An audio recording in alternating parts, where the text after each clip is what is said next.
Depois da terceira fase, vem a quarta fase, que agora começa a peregrinação no deserto. Eles agora estão diante de uma caminhada para alcançar Canaã, que é a terra prometida, a terra que mana leite e mel, promessa de Deus lá de trás, a Abraão, pai de multidões, estava sobre a vida deles. Só que essa peregrinação, a Bíblia diz que durou, diga comigo, 40 anos. Segundo alguns estudiosos, um percurso que podia variar de 400 a 800 quilômetros, sendo facilmente percorrido de 11, 14, 15 dias. Mas as escolhas equivocadas daquele povo fez com que este tempo aumentasse. A quinta fase é a fase que vem junto com a peregrinação, que é a fase da provisão de Deus. No meio do deserto, onde só tinha areia, onde só tinha calor, onde tinha sol, onde não tinha nada, Deus proveu a água, Deus proveu a sombra, Deus proveu o maná, o alimento, deu vontade de comer carne. A Bíblia diz que Deus promoveu uma chuva de codornizes para eles comerem carne. A Bíblia diz que naquele tempo a roupa deles crescia no corpo, os sapatos não acabavam, e eles viram Deus face a face cuidando deles nos mínimos detalhes. E vem a sexta fase, que é a fase de direção de Deus. O momento que antecede essa parte que nós lemos aqui de Números 13 e 14. É o momento que agora no pé do monte, Deus escreve com o seu próprio dedo na tábua os 10 mandamentos. E usa Moisés para transmitir esses mandamentos ao seu povo. Essa fase é a fase que eu chamo de direção de Deus. Deus deu uma direção para que eles andassem num caminho, a fim de não passarem por aquilo que eles estavam para passar, que era a fase de peregrinação, de sofrimento. Mas mesmo assim, esse povo escolheu se desviar da vontade de Deus, escolheu caminhar de uma forma inconsequente, fazendo com que Deus se irasse com eles, tivesse vontade de matá-los muitas vezes. E a Bíblia vai dizer que agora eles começam a andar em voltas no deserto. E esse texto que nós lemos aqui, agora chegando no texto que nós lemos, a Bíblia vai dizer, e os estudiosos vão afirmar, que esse momento aqui é o segundo ano após eles terem saído do Egito. Estava muito fresco na memória ainda aquilo que Deus tinha feito por eles, para que eles pudessem chegar naquele momento e estarem à porta de Canaã. E agora Moisés, o líder, fala assim: olha, nós vamos levantar um homem de cada tribo, e nós vamos mandar estes homens como espias, para espiarem a terra que Deus tem preparado para a gente. E a Bíblia diz que agora esses 12 homens vão e voltam. No cabo de aproximadamente 40 dias, eles vêm trazendo as informações, as notícias. E eles percebem que lá, a terra realmente era a terra que manava leite e mel. É uma terra frutífera, uma terra poderosa, uma terra abençoada. Josué e Caleb trouxeram as informações: vamos avançar para possuir a terra, vamos avançar para receber aquilo que Deus tem preparado para nós há muito tempo.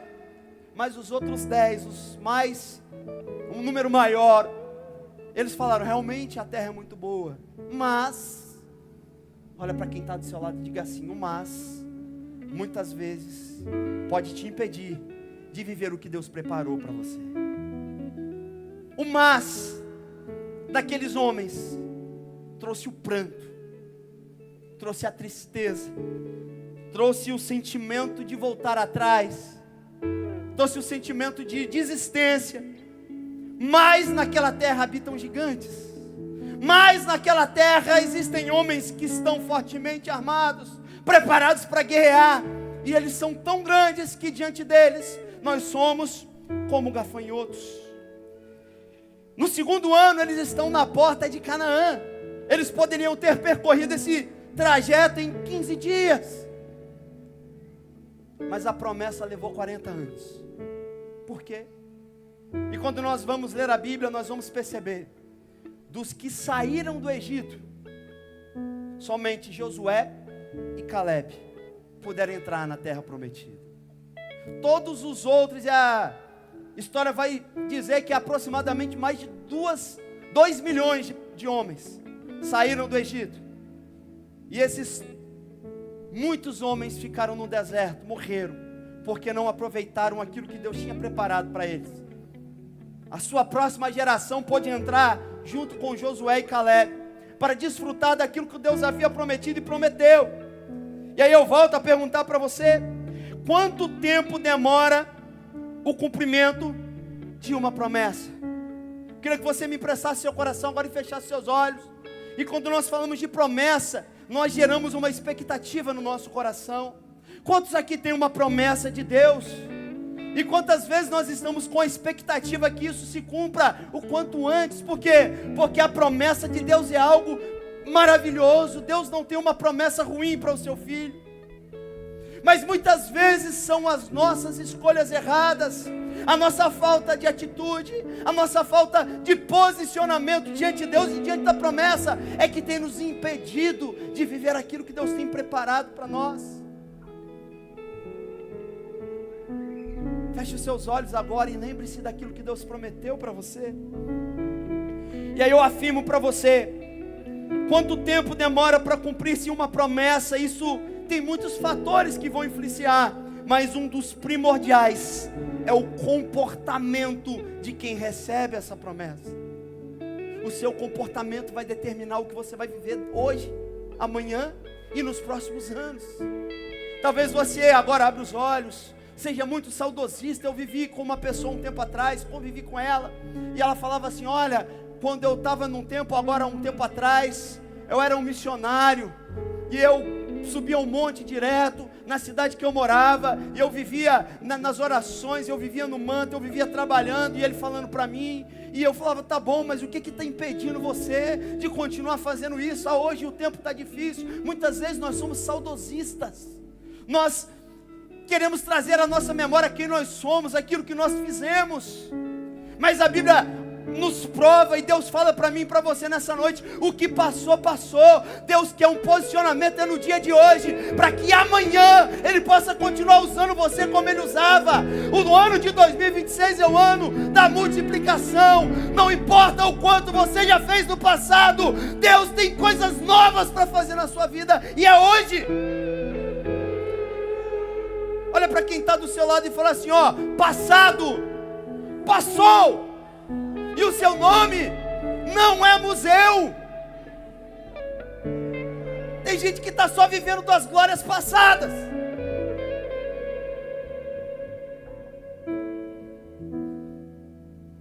Esse trajeto, Deus é muito pedagógico. Deus usou esse trajeto para ensinar às futuras gerações o que não deveria fazer. Mas isso reverbera até hoje na nossa vida. Toda vez que Deus te dá uma palavra e você começa a fazer algo para alcançar aquilo que Deus tem prometido para você, e no meio de uma dificuldade você pensa em retroceder, você está com as suas palavras dizendo que Deus não é fiel para cumprir. Todas as vezes que Deus coloca você diante de uma situação e a prova vem, e você abre a boca e começa a murmurar, você está dizendo que Deus não pode cumprir o que Ele te prometeu. E muitas vezes nós estamos na igreja, trabalhando para Deus, inserido no ministério, mas temos emprestado a nossa boca e a nossa vida para Satanás como pastor, olhando para a dificuldade, para as intempéries da vida, deixando de acreditar na promessa de Deus, retrocedendo daquilo que nós começamos, porque o calo começa a apertar. Tem uma mulher que passou e viveu, chamada Teresa d'Ávila, e ela disse: é justo que muito custe aquilo que muito vale. Toda promessa é perfeita e valiosa, nenhuma promessa virá nas tuas mãos com facilidade. 2026 é o ano de arregaçar as mangas, se colocar de pé, se colocar de joelhos diante de Deus e trabalhar e acreditar que aquele que prometeu é fiel para cumprir. Eu não sei se eu estou pregando aqui para uma igreja viva, mas eu vim aqui dizer para você que a sua promessa não passou do prazo de validade, que Deus ainda vai cumprir, se você não deixar de acreditar.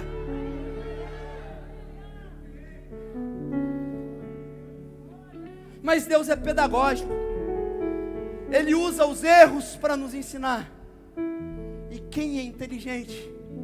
Diga comigo, diga para quem está do seu lado. Quem é inteligente? Aprende com o erro dos outros. Eu acredito que a geração que sucedeu aqueles espias, aquele homem, e a gente olha, Deus tem os seus meios de trabalhar. Nem mesmo Moisés pôde entrar na terra prometida.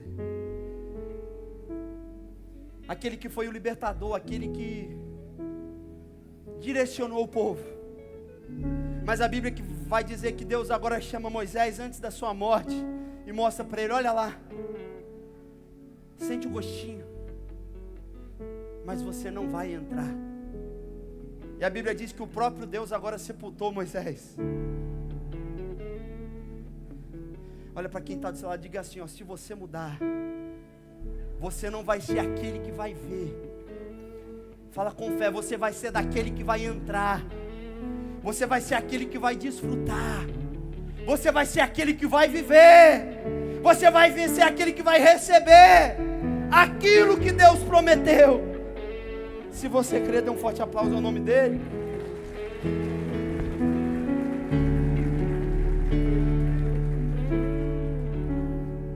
E aí a gente está aqui declarando que esse vai ser o ano da multiplicação. Multiplicação é promessa de Deus.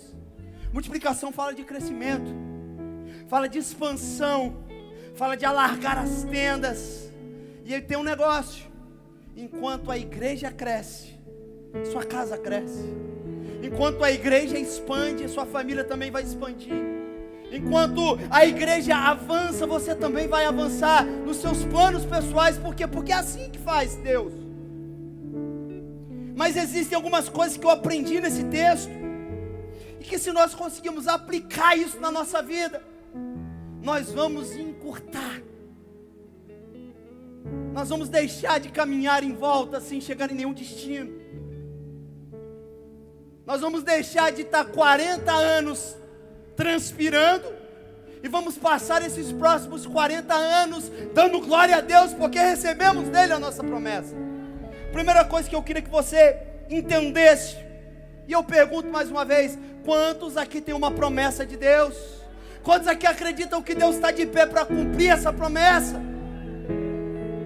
A primeira coisa é, nós precisamos acreditar nas promessas de Deus.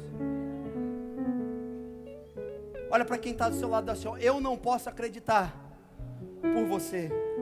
Você não pode acreditar por mim. Fala assim, ó, você faz a sua parte, eu faço a minha, e nós dois vamos viver aquilo que Deus preparou. E tem 3 coisas que nós precisamos acreditar. Primeiro, em Deus. Acreditar em Deus é diferente de vir para a igreja. Acreditar em Deus é diferente de andar com a Bíblia debaixo do braço e falar igual crente. Acreditar em Deus é não abandonar o barco até quando a onda começa a balançar o barco. Acreditar em Deus é falar assim, ó, pode vir o vento que for, mas eu estou no barco e não vou pular, porque aquele que criou todas as coisas vai cuidar de mim, e eu não vou naufragar. Olha para quem está do seu lado, esse é o ano de você acreditar com todas as forças, porque Deus vai fazer. Depois de acreditar em Deus, eu acredito o quê? Na promessa que Ele me fez. Eu acredito.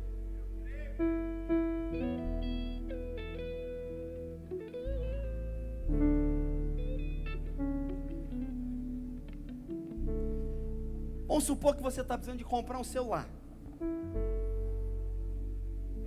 Quanto custa um celular mais ou menos? Quanto? R$1.000 compra um celular? R$800 compra. Você precisa de comprar um celular. Você tem R$800 na conta. Você precisa de Deus, sim ou não? Não. Você precisa do celular. Você tem um dinheiro, para que você precisa de Deus? Não tenho dinheiro, mas eu tenho um cartão. Casas Bahia divide em 18 vezes. Você precisa de Deus? Não. O que eu quero dizer com isso para você? Se o que você precisa depende só de você, você não precisa de Deus. Agora tem um negócio, a promessa que Ele fez para você é grande. humanamente falando, é impossível para você, é aonde Deus entra. Quando aquilo que é difícil para a gente começa a se tornar impossível, é onde Deus começa a agir. Deus age na impossibilidade para o nome dele ser glorificado. Mas para isso acontecer, você tem que acreditar que Ele pode fazer essa promessa acontecer na sua vida. Olha para quem está do seu lado e fala assim: ó, não pare de acreditar, porque daqui a pouquinho Deus vai fazer acontecer. E a terceira coisa, eu preciso acreditar que Ele é fiel para cumprir aquilo que Ele prometeu. Eu já vivi tantas experiências com Deus. E uma coisa que eu quero falar para você, se você puder anotar: nós não podemos medir a promessa através da nossa capacidade de conquistá-las, porque a nossa capacidade é pífia, é pequena. Se você olha para a sua capacidade, olha para a promessa, não tem como acontecer. Mas o Deus que é fiel, que fez a promessa, é que vai fazer aquilo que é impossível para você chegar nas tuas mãos, se você acreditar, independente do grau de dificuldade. Quando eu tinha 18 anos, muito novo, eu queria casar. Tive um encontro com Deus, mesmo tendo nascido num lar cristão. E eu entendi que não adiantava ficar pulando em vários galhos, eu tinha que pegar a minha árvore e ficar na minha árvore. E aí, quando um belo culto de domingo eu vi a pastora Jojo dentro da igreja pela primeira vez, irmãos, eu falo sempre isso, eu fiquei com os 4 pneus arriados, fiquei apaixonado. Falei assim: que baixinha é essa que eu nunca tinha visto aqui? Sabe o que eu fiz? Eu fui orar. E Deus falou assim, que Ele estava me dando ela como herança. Deus falou comigo. Sabe o que eu passei a fazer, irmãos? A orar mais. Irmãos, eu nunca fui tanto no monte como eu fui naqueles 6 meses. Eu nunca orei e jejuei tanto como eu jejuei e orei naquele tempo. Por quê? Porque eu queria. Eu acreditava que Deus podia me dar. Agora eu olhava para ela, uma princesa, uma Barbie. E eu olhava para mim, gordinho, branquinho, sem nada para oferecer para ela. Mas eu tinha uma palavra. E essa palavra me fez acreditar. E essa palavra me fez ir ao encontro daquilo que Deus tinha me prometido. E essa palavra me fez orar e pagar um preço. As irmãs que eram as irmãs intercessoras da época da igreja tinham tomado raiva de mim. Sorte a delas que não tinha WhatsApp naquela época. Mas eu ia na porta da casa das irmãs, falava: irmã, você está orando por mim, irmã? Tinha dia que eu amanhecia para trabalhar, eu batia dedo na campanha da irmã, a irmã saía com a cara amassada, não tinha nem acordado ainda. E eu falei assim: irmã, eu vim aqui para lembrar de você, para você orar por mim. Por quê? Porque eu estava esperançoso de receber aquela promessa. E você sabe o que aconteceu? 6 meses de oração, pagando um preço, indo para o monte, indo para o vale, lendo a Bíblia, esperando que a resposta viesse, uma resposta positiva. Tive coragem, chamei ela para namorar. Ela olhou para mim assim, e não foi ela que falou sim, foi o Espírito Santo que fez a boca dela mexer. Ela mesma, eu acho que não queria, mas ela olhou assim, um gordinho, novinho, mais novo que eu, não tem nada para me oferecer. E talvez ela pensou assim: eu vou dizer não, mas o Espírito Santo fez sim. Por quê? Porque quando nós acreditamos, Deus muda as circunstâncias. Talvez o que você está esperando acontecer, humanamente falando, não tem jeito, mas Deus manda dizer para você que Ele vai fazer acontecer, que Ele vai trazer nas tuas mãos. Você vai se maravilhar, porque aquele que prometeu é fiel para cumprir. Se você crê, dá um salto do seu lugar, dá um glória a Deus, faz alguma coisa, porque Deus está aqui.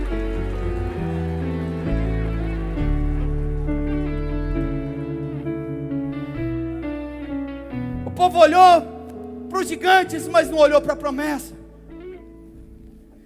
Eles olharam para as dificuldades, mas se esqueceu que tinha um Deus que tinha tirado eles do Egito com mão forte.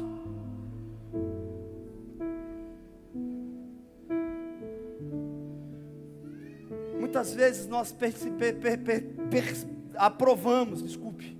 nós permitimos, essa é a palavra, nós permitimos as nossas dificuldades nos travarem, nós permitimos a nossa visão falha, nos tirar a coragem de continuar avançando. E essa coragem é o que você precisa colocar em ação a partir de hoje.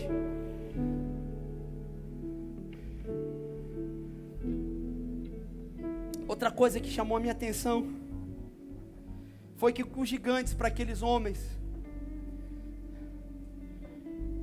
era um impedimento, era a limitação, era a dificuldade. E esses gigantes talvez que estão diante de você hoje não são homens altos, não são homens fortemente armados, treinados para a guerra, mas às vezes é uma porta que se fechou, às vezes é uma impossibilidade, uma enfermidade. A segunda coisa que eu queria que você entendesse, que problemas sempre vão existir, impedimentos sempre vão ter. Deus nunca prometeu que a conquista seria fácil. Eu olho aqui para o Charles, fique de pé, Charles. Irmão Charles mudou um tempo atrás aí para a Vitória, um ano atrás, porque ele passou por uma prova e foi aprovado. Mas da aprovação até a condecoração teve um esforço, teve uma mudança de cidade, teve um treinamento, um período de preparação, que muitas vezes a gente chega hoje e vê ali, ó, esse é o sargento Charles, mas a gente não sabe o preço que foi pago. Antes da promessa se cumprir, vai vir a aprovação, e quem resistir com bravura, vai receber a condecoração. Está aqui o sargento, para o nome do Senhor ser glorificado. E eu quero declarar que assim como foi na vida do nosso irmão, vai ser na sua vida também. Pode sentar, meu irmão, Deus abençoe. E quando nós vemos que o povo chegou na terra de Canaã, depois de 40 anos, talvez há quem pense que eles chegaram e entraram na terra e foi tudo fácil, não tiveram que conquistar também, porque lá tinha um povo morando. Os mesmos gigantes que estavam lá 40 anos antes, agora tinha mais, porque gigante prolifera rápido. E a Bíblia vai dizer que eles tiveram que lutar e foram conquistando gradativamente cada parte da terra. Olha para quem está do seu lado e diga assim, ó, os problemas vão continuar, mas você não pode desistir. Diga assim comigo, sentir medo é normal, ficar paralisado não. Não permita que o seu medo te paralise. Não permita que as dificuldades façam você parar de acreditar naquilo que Deus já tem preservado, preparado para você. Esse é o ano que Deus vai te dar maiores experiências. Mas você sabe o que vem com maiores experiências? Maiores dificuldades. Pastor, você está profetizando maldição? Não. Faz parte. O que vem depois de uma grande guerra? Diga comigo, uma grande vitória. Mas depois dessa grande guerra, você acha que Deus vai permitir vir uma menor? Não. Cada vez vai pulando de fase, cada vez vai ficando mais difícil. Mas até Jesus voltar, você está ficando vacinado para vencer batalha, para derrubar gigante e para fazer o nome do Senhor ser conhecido. O que você quer dizer com isso, pastor? A dificuldade vai vir, mas você vai passar igual um trator de esteira em cima do problema. Não vai parar, não vai deixar o medo te paralisar, e vai avançar diante daquilo que Deus te prometeu. Terceira coisa para encerrar: não seja influenciado por aqueles que só enxergam gigantes. O povo preferiu ouvir os 10 que só viram gigantes, e não escutaram Josué e Caleb, que viram uma oportunidade de vitória. Quem você escolhe escutar? Quem vai com você no caminho da promessa, fala muito de onde você vai chegar. E o ano da multiplicação vai ser o ano que você vai ter que escolher com quem você caminha. Vai ser o ano que você precisa escolher quem se senta na sua mesa. Vai ser o ano que você vai ter que escolher quem você empresta o seu ouvido e para quem você abre o seu coração. Porque aqueles que só enxergam gigantes, quando escutarem a promessa que você tem, vai falar assim: olha, não é por nada não, mas você é pobre, filho de pobre. Isso não tem como acontecer na sua vida, se esquecendo ele, que você é filho do dono do ouro e da prata. Quem tem dinheiro não precisa de promessa, mas aquele que aponta paga a conta. Se ele prometeu, ele vai fazer. Quem te influencia? Enquanto os 10 viram impedimentos, Josué e Caleb viram uma oportunidade. Esse é o ano que Deus vai fazer você expandir. Esse é o ano que Deus vai começar a colocar uns sonhos loucos no seu coração de expansão. E você vai acordar assim meio enfesado e vai falar assim: eu vou expandir, eu vou para um lugar maior, eu vou estender aqui as estacas, vou aumentar aqui os negócios, e eu vou pagar um aluguel mais caro, eu vou ter que contratar mais gente, mas tem um negócio. O dono desse negócio aqui é aquele que prometeu, eu só estou cuidando, e o crescimento quem vai dar é Ele. Ande com quem tem visão, ande com quem sabe para onde está indo. E que você também não seja aquele que só vê gigante. Tem gente que só vê dificuldade. Tem gente que só vê dor, luta. Tem gente que é igual o baiano, que fala assim: olha, desculpa aí os baianos, olha, tem remédio aí, desculpa Rose, tem remédio que cura picada de cobra. Tem, porque você foi picado? Não, mas está vindo ali uma cobra. Não consegue se mover, não consegue desviar daquilo que ele está vendo, que não é aquilo que Deus tem para ele. Fica parado, inerte, não consegue avançar. Os baianos são muito trabalhadores.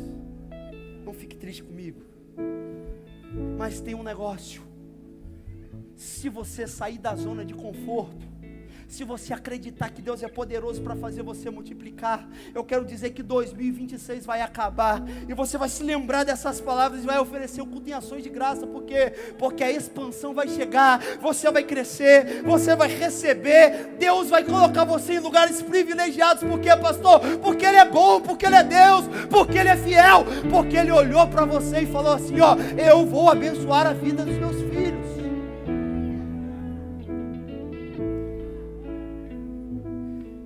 Depois de 6 meses orando, eu pedi: Jojo, namora comigo. E ela fala assim: até hoje eu fico emocionado. Quando ela olha e fala assim: quando você pediu para namorar comigo, eu olhei para você e parece que isso é uma bola de fogo dos seus olhos. Eu falei assim: foi o Espírito Santo que envolveu ela. E ela queria falar não para mim, mas não conseguiu falar. Foi uma luz ou uma bola de fogo que você falou, não sei. Ela olhou de cara feia para mim, mas foi um negócio assim, saiu uma luz. A mulher sempre quer corrigir a gente, até nessa hora. Estou brincando, irmão. Mas tem um negócio. Depois de 20 anos, eu sou a cada dia mais apaixonado por ela. Depois de 20 anos, Deus nos deu 3 lindos filhos. Depois de 20 anos, nós estamos juntos fazendo aquilo que Deus nos chamou para fazer. Então aquilo que para mim era impossível, Deus Ele trouxe, colocou nas minhas mãos, e eu tenho desfrutado. Por quê? Porque tudo que Deus tem preparado para a gente é perfeito. Eu olho esses casaizinhos assim, olha só que coisa mais linda. Casem. Não espera muito tempo para casar não, porque Deus é o Deus que abre porta onde não tem porta. Deus é o Deus que faz as coisas. Ó, o dia que eu fui casar, irmãos, meu Deus do céu, eu vou falar essa palavra aqui para você que não casou ainda. Quando fez 1 ano de namoro, a pastora Thelma chamou a gente, fez o noivado e marcou o casamento para 3 meses. Sabe o que a gente tinha, irmãos? Nada. Eu sei que foi começando a chegar presente de onde a gente não esperava. A igreja, os irmãos, os padrinhos mobiliaram a casa da gente, eu não sei comprar nada. Então eu digo para vocês que estão aqui, que querem casar, Deus tem prazer na família. Deus tem prazer em abençoar aqueles que têm propósitos diante dele bem definidos. E eu falo isso para Kailan e Kailine aqui, porque são casais que vão casar esse ano em nome de Jesus. Mas tem um negócio: aquilo que Deus prometeu para você de ser feliz, Deus tem felicidade para você. A Bíblia diz assim que não é, isso não estava preparado na mensagem, mas eu vou falar: não é bom que o homem esteja só, não é bom que você caminhe sozinho. Talvez você sofreu no amor, tentou, não deu certo, mas a palavra vai ter multiplicação nos relacionamentos também. Deus vai restaurar o seu coração, o seu sentimento. Deus vai fazer você viver um tempo de prosperidade em todas as áreas. Pastor, nunca dei certo com nenhum homem, Jesus, todo homem me enganou. Você estava procurando no lugar errado. Mas Deus tem preparado para você alguma pessoa que vai completar você, que vai ser resposta para a sua oração, que vai cuidar de você. Eu vi um vídeo, eu nem sabia que o missionário de hoje tinha operado. Fiquei sabendo hoje. E eu vi lá uma foto, um vídeo, não lembro. Missionária Letícia debruçada em cima dele assim, cuidando. Sabe por quê? Que quando a promessa é de Deus, é na alegria e na tristeza, é na saúde e na doença, independente da situação, da prova, da luta. Quando Deus promete, o negócio é verdadeiro. Então eu quero encorajar você, que este seja um ano que você não seja influenciado por aqueles que não conseguiram alcançar, por aqueles que só veem a pior parte da história, mas que você seja influenciado por aqueles que começaram e conquistaram e disseram: Deus cumpre promessas. Olha para quem está do seu lado e fala assim: esse é o seu ano.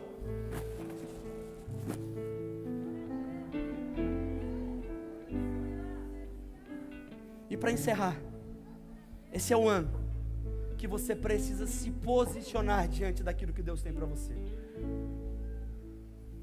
Josué e Caleb, diante da negativa daquele povo, eles falaram: para trás de mim, Satanás, se fosse hoje. Sai daqui, seu endemoniado. Como é que vocês estão enxergando aquilo que Deus preparou para a gente com olhos maus desse jeito? Nós somos capazes de alcançar aquilo que Deus prometeu, sim. Vamos avançar. Se nós andarmos com o coração diante de Deus, com o coração reto, Deus vai nos abençoar. Mas infelizmente o povo preferiu ouvir os que só viram gigantes. Não se posicione como um perdedor. Se posicione como alguém que está debaixo de uma promessa e que acredita que Deus é fiel para cumprir essa promessa. Esse é o ano que você vai correr em direção àquilo que Deus prometeu para você. E quando a gente fala de promessa, muitas vezes nós somos direcionados a acreditar naquilo que é material. Mas Deus cumpre promessas materiais também. Deus prometeu para você o que? Uma casa. Um dia eu saí para procurar um lote com a minha mulher. 2013. Eu não tinha R$1 no bolso. A única coisa que eu tinha era um carro que estava todo financiado.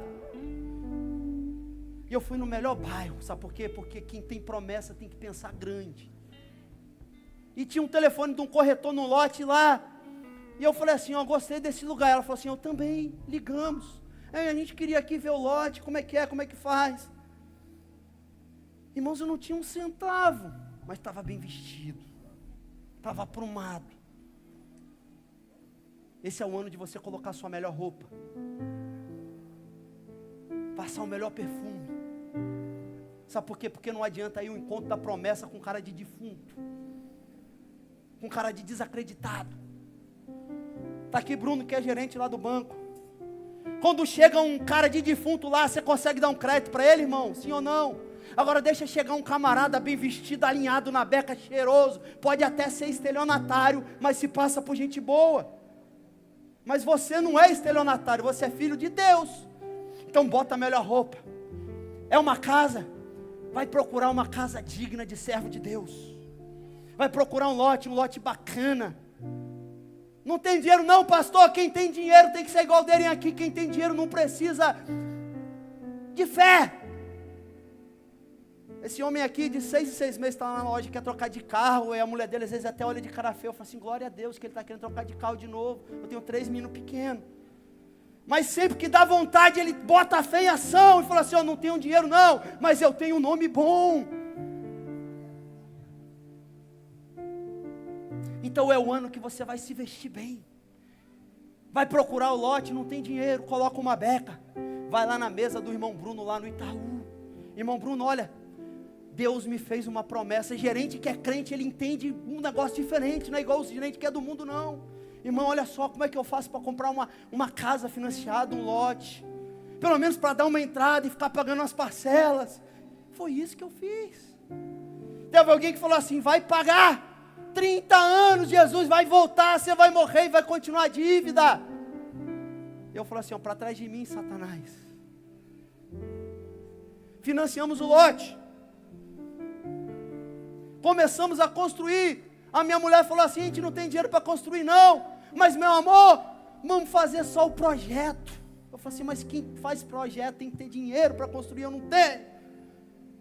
Mas eu fui na fé dela. E nós começamos a construir, demos o primeiro passo. E hoje estamos dentro da nossa casa. E o financiamento que era para 30 anos, não deu mais R$1, porque o meu Deus é o dono do ouro e da prata. Eu estou contando esse testemunho para você, para dizer para você, que o Deus que fez na minha vida é o mesmo Deus que você serve. Que o Deus que abriu a porta para mim, vai abrir para você também. Mas Ele espera de você um posicionamento. Ele espera de você uma atitude de que acredita. Pastor Mário de vez em quando deixa a gente da comissão de finanças doido. Mas as loucuras conscientes, logicamente, loucuras movidas pela fé, fazem com que ele fale assim, está lá pregando no lado de lá e fala assim, ó, daqui 11 dias, a gente vai mudar o altar para lá. Aí eu fiz um implante de cabelo, caiu um tufo de cabelo na hora. Eu falei assim, esse implante de cabelo, o pastor Mário vai ter que pagar outro. Mas com 10 dias nós mudamos, sabe por quê? Porque nós estávamos debaixo de uma palavra profética. Então muitas vezes a gente é movido, a gente vê pessoas fazendo, e eu quero dizer, esse é o ano que você vai deixar de ouvir testemunho, e vai começar a contar o seu. Porque a palavra de Deus é de multiplicação, é de crescimento, é de avançar, é de conquistar. E o Deus que prometeu